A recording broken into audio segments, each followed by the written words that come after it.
বানালাম, তৈরি করলাম পাপড়ি চাট। সেই পাপড়ি চাট আজকে কয়েক প্লেট বিক্রি করা হয়েছে, তবুও কীভাবে তৈরি করি সেটাই দেখাচ্ছি।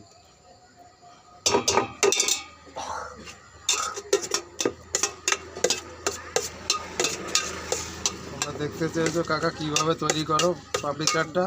এই যে পাপড়ি চাট মাখা বা মিক্সিং পাপড়ি চাট, ঠিক আছে।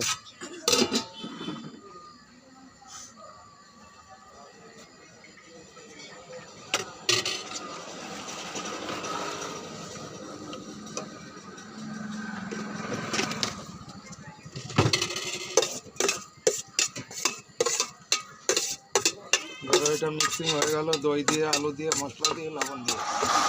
এরপরে বাকিটা দেখাচ্ছি। ওই দেখো, এই যে সে পাপড়ি দিলাম, পাপড়ি এই মিক্সিং হচ্ছে।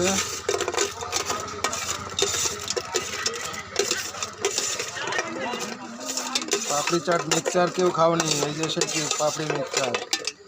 তোমরা দেখতে চেয়েছিলে তাই দেখাচ্ছি। দেখো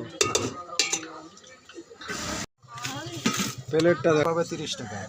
আমরা আগেও দিয়েছি এই পাপড়ি চাটের, তাও তোমরা আবার দেখতে চেয়েছো তাই দেখাচ্ছি। ভিডিও করে দেখাচ্ছি, তোমরা কমেন্টে জানিও কেমন হলো। আর তোমরা খেতে চাইলে যারা এখনও খায়নি তাদের শেয়ার করে দিও, তারা যেন এসে ট্রাই করে যায়। রেডি হয়ে গেছে, রেডি।